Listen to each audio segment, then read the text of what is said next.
स्वागत है आप सभी का हमारे खास कार्यक्रम में 1 मिनट पूरी खबर में। जी हाँ, पूरी रिपोर्ट आपको दिखाएंगे। 1 मिनट पूरी रिपोर्ट, ये खास कार्यक्रम जहां पर खबर विस्तार से होगी। खबर लेकिन 1 मिनट में ही आपको दिखा देंगे। सबसे पहले आज हम बात करने वाले हैं हरियाणा की। बिजली संकट को लेकर हरियाणा के बिजली मंत्री की तरफ से एक प्रतिक्रिया सामने आई है। उनका कहना है कि अगले 2 दिनों में हरियाणा में बिजली का संकट नहीं रहेगा। देखिए, इन दिनों हरियाणा में बिजली संकट देखने को मिल रहा है, जिसके चलते प्रदेश की जनता को परेशानियों का सामना करना पड़ रहा है। अब इस बीच सिरसा में हरियाणा के बिजली मंत्री रणजीत सिंह का बयान सामने आया। उन्होंने कहा कि हरियाणा में बिजली संकट को देखते हुए अडानी से समझौता हो जाएगा। अगले 2 दिनों में हरियाणा में बिजली संकट खत्म होगा। उन्होंने कहा सोमवार से हरियाणा में बिजली की आपूर्ति पूरी हो जाएगी। सोमवार से कोई प्रॉब्लम नहीं आएगी। एक आधा दिन माइनर कट हो सकता है, पर हम पे देखिए, हम पे कोई जो टोटल मांग आ रही है वो कोई 8000 मेगावाट आ रही है। बिजली मंत्री रणजीत सिंह चौटाला ने कहा कि हरियाणा में 8000 मेगावाट बिजली की खपत हो रही है, जबकि हरियाणा के पास करीब 7600 मेगावाट बिजली की आपूर्ति है। हरियाणा के खेदड़ और अन्य प्लांट पूरी तरह से चालू है। वहीं हरियाणा के पूर्व सीएम भूपेंद्र सिंह हुड्डा और कांग्रेस के राष्ट्रीय प्रवक्ता रणदीप सिंह सुरजेवाला ने बिजली संकट के आरोप लगाए थे, जिस पर पलटवार करते हुए बिजली मंत्री ने कहा कि हरियाणा का कोई प्लांट बंद नहीं है।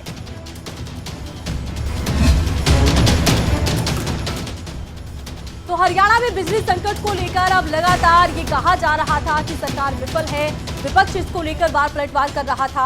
अब देखना होगा कब तक हरियाणा में बिजली की समस्या का समाधान होगा। बिजली मंत्री ने दावा किया है कि आने वाले 2 दिनों में समस्या का समाधान कर लिया जाएगा। अगली खबर की अब हम बात करते हैं। भिवानी में हरियाणा के कृषि मंत्री जेपी दलाल ने कांग्रेस और आम आदमी पार्टी पर तुष्टीकरण की राजनीति करने के बड़े आरोप जड़ दिए। इस दौरान एसवाईएल को लेकर आप नेताओं को उन्होंने निशाने पर लिया है। 1 मिनट में पूरी रिपोर्ट देखें। भिवानी में हरियाणा के कैबिनेट मंत्री जेपी दलाल ने अपने आवास पर जनता दरबार लगाया, लोगों की शिकायतों को सुना, जिसके बाद मीडिया से मुखातिब हुए। कांग्रेस के साथ साथ आम आदमी पार्टी पर जमकर बरसे। जेपी दलाल ने प्रशांत किशोर के कांग्रेस में आने पर चुटकी ली और कहा कि पीके के कांग्रेस में आने से कांग्रेस की नहीं बल्कि पीके की नैया पार होगी, क्योंकि पीके सर्वे कंपनी चलाती है, कांग्रेस से मोटे पैसे वसूल करेगी। इसके साथ ही आप सांसद राघव चड्ढा की ओर से सांप्रदायिक हिंसा खत्म करने के लिए बीजेपी कार्यालय और गृह मंत्री अमित शाह के घर पर बुलडोजर चलवाए जाने के बयान पर जेपी दलाल ने पलटवार किया और कहा कि ये देश सभी का है। हिंदू अपना त्योहार यहाँ नहीं तो क्या पाकिस्तान जाकर मनाएगी। ये देश देशवासियों का है। में हमारा हिंदू समाज अगर यहाँ त्योहार नहीं मनाएगा तो क्या हम पाकिस्तान में जाकर त्योहार मनाएंगे? हमें क्या इतना अधिकार भी नहीं है कि जेपी दलाल ने आरोप लगाया है कि कांग्रेस और आम आदमी पार्टी तुष्टीकरण की सियासत करती है।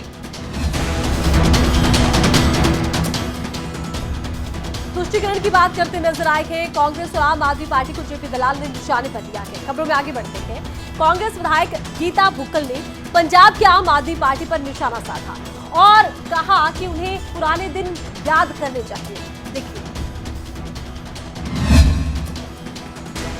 झज्जर से कांग्रेस विधायक गीता भुक्कल ने पंजाब की आप सरकार पर निशाना साधा। उन्होंने कहा कि सत्ता में आने से पहले किसान हितैषी होने का ढोंग करने वाली आम आदमी पार्टी अब वहां किसानों पर ही मामले दर्ज करवाने की तैयारी में है। सरकार ने 2000 किसानों पर मुकदमे दर्ज किए हैं। उन्होंने कहा कि सत्ता में आने से पहले पंजाब में आम पार्टी ने बड़े बड़े वादे किए थे, लेकिन अब उनका असली चेहरा उजागर हो रहा है। घोषणा पत्र का कोई हिस्सा नहीं था और किसानों के ऊपर उन्होंने बहुत बड़ी एक मार करने का काम किया है। इसकी हम कड़े शब्दों में अनिंदा भी करते हैं। कांग्रेस के अध्यक्ष पद पर उनके चल रहे नाम को लेकर भी भुक्कल ने बयान दिया। उन्होंने कहा ये केवल मीडिया की उपज है, असली फैसला तो पार्टी हाईकमान को करना है। गीता भुक्कल ने कहा कि जनहित के मुद्दों पर कांग्रेस सड़क से लेकर विधानसभा तक की लड़ाई लड़ रही है। उन्होंने प्रदेश में चल रही कानून व्यवस्था और बिजली व्यवस्था को लेकर सरकार को घेरा। उन्होंने कहा दोनों ही मसलों पर सरकार पूरी तरह से फेल हो गई है।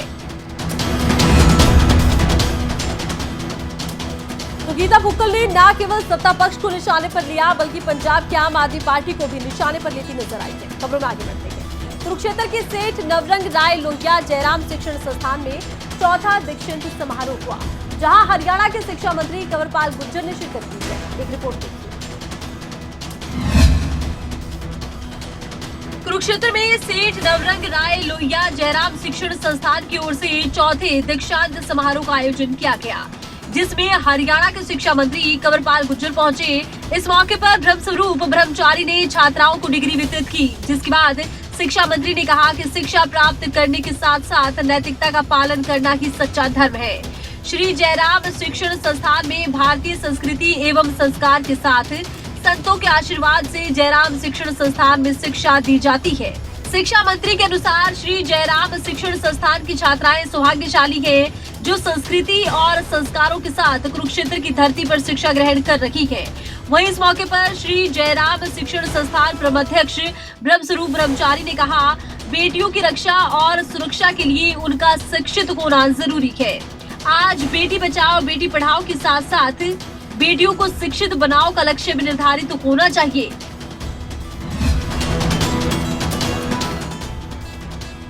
तो शिक्षा को लेकर उनकी तरफ से बात की गई और खास तौर पर बड़ा जिक्र इस बात को लेकर किया गया कि बेटियों का शिक्षित होना कितना जरूरी है। खबरों में आगे बढ़ते हैं। अलवर जिले के राजगढ़ में 300 साल पुराने शिव मंदिर को बुलडोजर से जमींदोज कर दिया गया। घटना राजस्थान की है। शिवालय पर जूते पहनकर चढ़ने और मूर्तियों पर कटर मशीन चलाने से हिंदूवादी संगठन अब भड़क गए हैं। एक रिपोर्ट देखिए। राजस्थान में अलवर जिले के राजगढ़ में 300 साल पुराने शिव मंदिर को बुलडोजर से जमींदोज कर दिया गया। शिवालय पर जूते पहनकर चढ़ने और मूर्तियों पर कटर मशीन चलाने से हिंदूवादी संगठन भड़क गए। इसके विरोध में नगर पालिका के ईओ, एसडीएम और राजगढ़ विधायक के खिलाफ थाने में मुकदमा दर्ज करवाने के लिए तहरीर दी गई, लेकिन अभी तक मुकदमा दर्ज नहीं किया गया। इसको लेकर बीजेपी भी कांग्रेस को लगातार घेर रही है। गहलोत सरकार पर लगातार बयानबाजी हो रही है। बीजेपी नेशनल आईटी सेल के चीफ अमित मालवीय ने कहा कि हिंदुओं की आस्था को ठेस पहुंचाना ही कांग्रेस का सेकुलरिज्म है। दरअसल अलवर के राजगढ़ में 3 हिंदू मंदिरों को गिराने का मामला सामने आया। मास्टर प्लान में अतिक्रमण की आड़ में राजगढ़ प्रशासन ने 3 मंदिरों को गिरा दिया। इनमें एक मंदिर 300 साल पुराना था। इन मंदिरों में लगी भगवान शिव, हनुमान जी समेत अन्य देवी देवताओं की मूर्तियों को खंडित कर दिया गया। स्थानीय लोगों ने इसका विरोध किया तो पुलिस ने बलपूर्वक उनको हटा दिया। ये पूरी घटना क्षेत्र में चर्चा का विषय बनी हुई है। 17 अप्रैल से लगातार इस तरह के मामले राजगढ़ से सामने आ रहे हैं।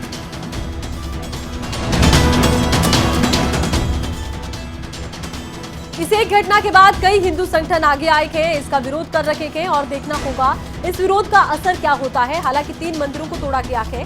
अब आगे क्या अतिक्रमण हटाने के नाम पर पुराने मंदिरों को तोड़ा जाता है या राजस्थान में कोई परिवर्तन अब देखने को मिलता है। खबरों में आगे बढ़ते हैं। यूपी की बात करते हैं। यूपी और दिल्ली में अवैध जमीन को छुड़वाने के लिए बुलडोजर चलाए जा रहे हैं। तो रोहतक में सरकारी जमीन पर न केवल पीला पंजा चला, बल्कि कॉलेज और मेडिकल के लिए दान दी गई जमीन पर लगे सरकारी बोर्ड तक को उखाड़ दिया गया। ये मामला क्या है, 1 मिनट की इस पूरी रिपोर्ट में देखिए।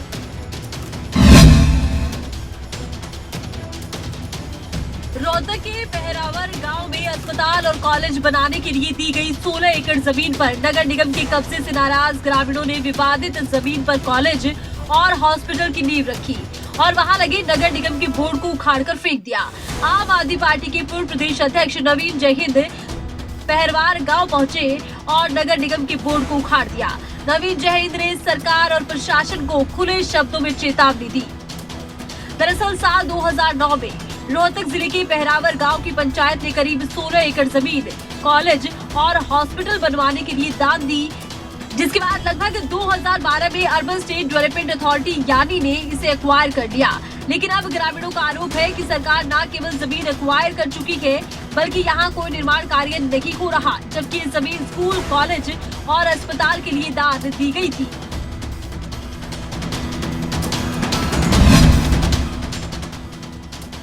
अब देखना होगा इस कार्रवाई के बाद प्रशासन का क्या रुख रहता है। प्रशासन इस घटना को लेकर कब तक संज्ञान लेता है। खबरों में आगे बढ़ते हैं। सोनीपत में ओपी धनखड़ ने वर्करों को संबोधित किया। कार्यकर्ताओं में इस मौके पर ओपी धनखड़ ने जोश भरने का काम किया है और कहा है कि सरकार की योजनाओं को कार्यकर्ता जन जन तक पहुंचाएंगे।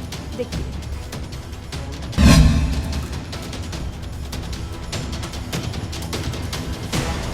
हरियाणा बीजेपी के प्रदेश अध्यक्ष ओम प्रकाश धनखड़ ने कार्यकर्ताओं के साथ बैठक की। ओपी धनखड़ ने कहा कि पार्टी के कार्यकर्ता अपने बूथ पर ज्यादा से ज्यादा लोगों को संगठन के विचार से जोड़कर अपने बूथ को मजबूत करें, जिससे आने वाले नगर परिषद और नगर पालिका चुनाव में बीजेपी की जीत सुनिश्चित की जा सके। उन्होंने कहा कि एक समय था जब बीजेपी संगठन विचार के लिए संघर्ष करता था और अब बीजेपी अपने विचारों पर काम कर रही है। ओम प्रकाश धनखड़ ने कहा कि त्रिदेव ही संगठन की ताकत है। उन्होंने कार्यकर्ताओं से अनुरोध किया कि वो अपने बूथों पर केंद्र और प्रदेश सरकार की उपलब्धियों को लेकर जाएं, ताकि अंतिम पंक्ति में खड़े लोगों को भी योजनाओं का लाभ मिल सके।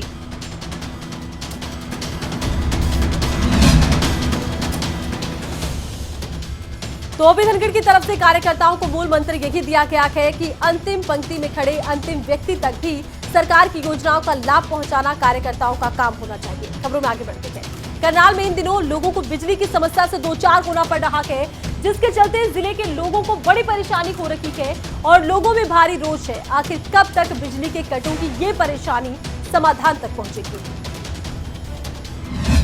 करनाल में बिजली की समस्या से शहर त्राही त्राही कर रहा है। दिन रात बिजली के लंबे लंबे कट लग रहे हैं। गर्मी ज्यादा है, ऊपर से बिजली के कट, मानो अब जीना ही मुश्किल हो गया है।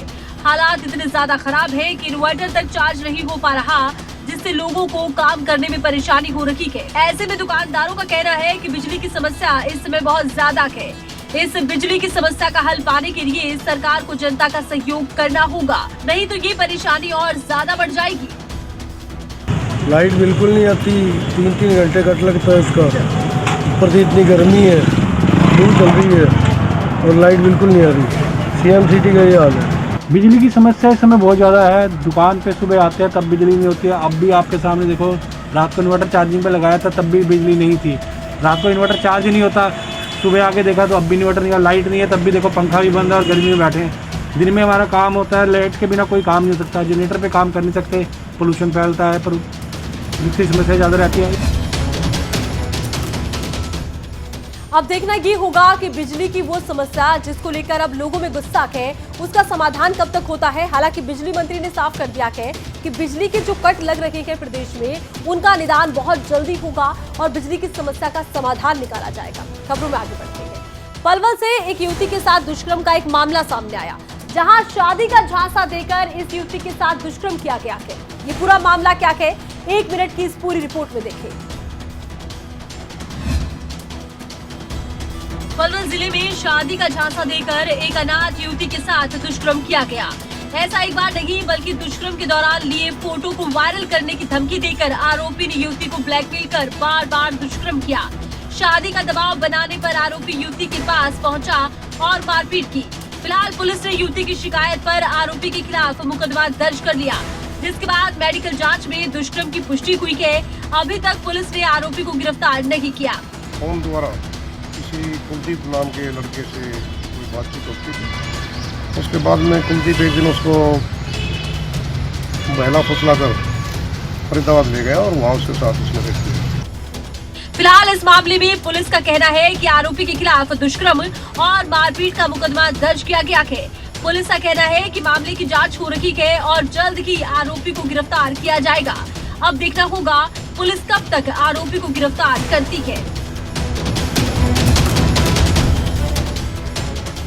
पुलिस का दावा है कि बहुत जल्द आरोपी पुलिस की गिरफ्त में होगा, लेकिन देखना होगा कि कब तक पुलिस इस केस में आरोपी को पकड़ पाती है। खबरों में आगे बढ़ते हैं।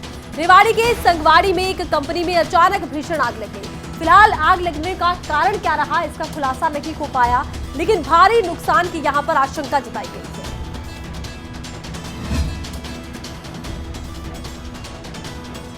रेवाड़ी की संगवाड़ी में अचानक एक कंपनी में भीषण आग लग गई। आग के कारण काफी नुकसान हुआ है। आग लगने के कारणों का खुलासा तो नहीं हो पाया, लेकिन आग की लपटें देखकर हर कोई दंग रह गया। दरअसल संगवाड़ी की एक कंपनी में जब यह आग लगी तो आसपास के लोगों में हड़कंप मच गया था। लोगों ने तुरंत इस बात की सूचना पुलिस अधिकारियों और दमकल विभाग को इस बारे में जानकारी दी। आग पर काबू पाने के लिए दमकल विभाग की कई गाड़ियां मौके पर पहुंची थी। लगातार इस आग पर काबू पाने का प्रयास किया जा रहा था। जानकारी के मुताबिक सुबह 4 बजे ये भीषण आग लगी थी। आग बढ़ते बढ़ते इतनी बढ़ गई कि इसे बुझाने के लिए फायर ब्रिगेड को बहुत कड़ी मशक्कत करनी पड़ी। सुबह 4 बजे लगी आग को बुझाने के लिए 5 घंटे लग गए। फिलहाल इस कंपनी में आग की वजह से कितना नुकसान हुआ है, इसका आंकलन किया जा रहा है। लेकिन सबसे बड़ा सवाल तो ये भी है कि आखिरकार इस मैट बनाने वाली कंपनी में आग किस वजह से लगी।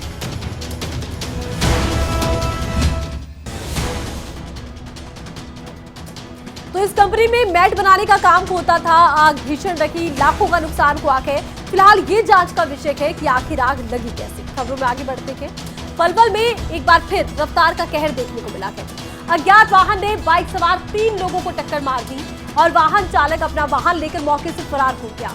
तीनों की ही मौत हो गई है इस मामले में। अब देखना होगा कि अज्ञात वाहन चालक पुलिस की गिरफ्त में कब तक आता है। रिपोर्ट। हरियाणा में हादसों का ग्राफ लगातार बढ़ता जा रहा है। एक बार फिर पलवल से दर्दनाक हादसे की खबर सामने आई, जहां 3 एक्सकोर्ट कंपनी के कर्मचारियों की इस हादसे में मौत हो गई। बताया जा रहा है कि तीनों बाइक पर सवार होकर जा रहे थे। इसी बीच किसी अज्ञात वाहन ने उन्हें टक्कर मार दी, जिसमें तीनों की मौत हो गई। पुलिस ने मौके पर पहुंचकर तीनों के शवों को पोस्टमार्टम के लिए सिविल अस्पताल पहुंचवाया। वहीं सिविल अस्पताल में स्थानीय विधायक भी पहुंचे। हालांकि पुलिस ने अज्ञात वाहन चालक के खिलाफ मामला दर्ज कर लिया है और साथ ही वाहन चालक की तलाश में पुलिस की तरफ से लगातार कोशिश की जा रही है। सूचना मिली थी कि कचला फ्लाईओवर जो हाईवे के ऊपर है, वहाँ पे बाइक पे सवार 3 लड़के थे, नीरज, दर्शन, प्रीतम, इनका एक्सीडेंट हो गया है। जो इस सूचना के ऊपर मौके पे जाके इनको हॉस्पिटल पहुँचाया। हॉस्पिटल में इनको डेड घोषित कर दिया। देखना यह है कि कब तक ये वाहन चालक पुलिस की गिरफ्त में आता है।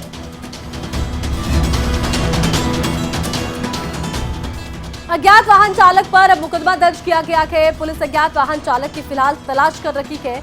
देखना होगा पुलिस को कब तक कामयाबी मिलती है। खबरों में आगे बढ़ती है। करनाल के सांसद संजय भाटिया ने सुबह सवेरे साइकिल यात्रा निकाली है। ये यात्रा एक खास मकसद के लिए निकाली गई है। मकसद क्या रहा यात्रा का, रिपोर्ट में देखिए। श्री गुरु तेग बहादुर जी के 400वें प्रकाश पर्व पर देश भर में अलग अलग कार्यक्रम आयोजित किए जा रहे हैं। देश के कई राज्यों में खास कार्यक्रम भी आयोजित किए गए हैं। इसी कड़ी में हरियाणा के पानीपत में भी एक बड़ा कार्यक्रम आयोजित किया जाना है, जिसकी तैयारी जोरों पर है। हरियाणा में कार्यक्रम राज्य स्तरीय है। इस कार्यक्रम में हरियाणा के मुख्यमंत्री मनोहर लाल भी खास तौर पर पहुंचेंगे। इसके साथ ही श्री गुरु तेग बहादुर जी के 400वें प्रकाश पर्व पर आसपास के राज्यों से भी पानीपत में साध संगत मौजूद रहेंगी। लाखों की संख्या में यहाँ पर श्रद्धालु के पहुँचने की उम्मीद जताई जा रही है। और वहीं संगत को आमंत्रित करने के लिए खुद करनाल के सांसद संजय भाटिया ने एक साइकिल यात्रा निकाली। सुबह सवेरे सांसद साहब साइकिल यात्रा के जरिए संगत को आमंत्रण देते नजर आए। साइकिल यात्रा तेग बहादुर जी के प्रकाश पर्व में संगत को आमंत्रित करने के लिए निकाली गई थी। सांसद और डीसी पानीपत मॉडल टाउन से साइकिल यात्रा लेकर निकले थे।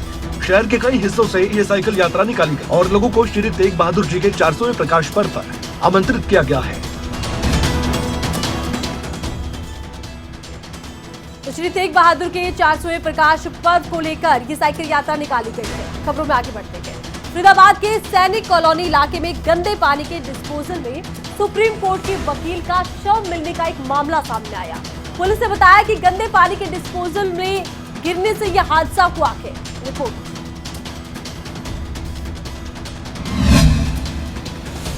फरीदाबाद अब लगातार हादसों का शहर बनता जा रहा है। अब फरीदाबाद में सुप्रीम कोर्ट के वकील की गंदे पानी के डिस्पोजल में गिरने से दर्दनाक मौत का मामला सामने आया।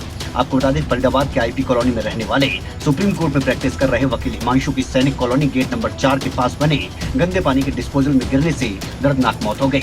हिमांशु घर से 2 दिन पहले घूमने की बात कहकर निकला था, लेकिन वो 2 दिन तक घर नहीं पहुंचा। इस बीच पुलिस को गंदे पानी के डिस्पोजल में एक शव होने की सूचना मिली, जिसके बाद पुलिस मौके पर पहुंची और शव को कब्जे में लेकर पोस्टमार्टम के लिए भेजा गया। पब्लिक ने बताया कि भाई वहाँ एक डेड बॉडी गंदे पानी के डिस्पोजल में पड़ी हुई है जी। तो वो सूचना पाकर मौके पर पहुँचे। बॉडी को अभी निकाल करके यहाँ पर लाया गया, डेड हाउस में रखा गया। घर वालों को सूचना दे दी गई है। बिहार से इसके घर वाले चल दिए, जैसे वो आ जाएंगे आगामी कार्रवाई। मृतक बिहार के बेगूसराय का रहने वाला है। उनके परिजनों को इस बात की सूचना दे दी गई है। पुलिस ये शुरुआती तौर पर हादसा मानकर चल रही है।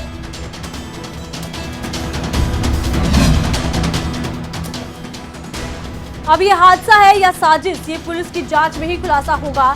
पुलिस फिलहाल इसे हादसा मान रही है। साजिश की बात से इनकार किया जा रहा है, लेकिन जांच के बाद ही साफ हो पाएगा कि आखिर यह हादसा था या ये किसी तरह की कोई साजिश थी। खबरों में आगे बढ़ते हैं।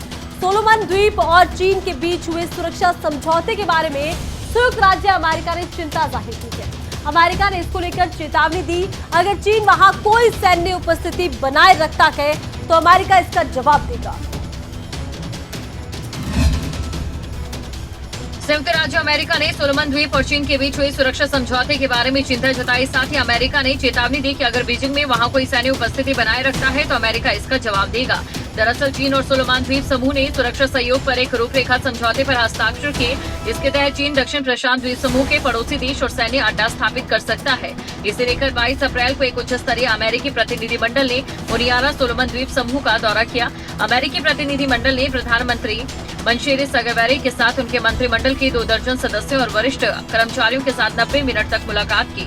सोलोमन द्वीप के प्रधानमंत्री सोगावरे के साथ बैठक में अमेरिकी प्रतिनिधिमंडल ने यात्रा की प्रमुख प्राथमिकताओं को दोहराया और ये भी बताया कि वाशिंगटन सोलोमन द्वीप के लिए कुछ लोगों के कल्याण को आगे बढ़ाने के लिए कदम उठाए जाएंगे। संयुक्त राज्य अमेरिका और उसके सहयोगियों और भागीदारियों के लिए समझौते के संभावित क्षेत्रीय सुरक्षा में निहित है।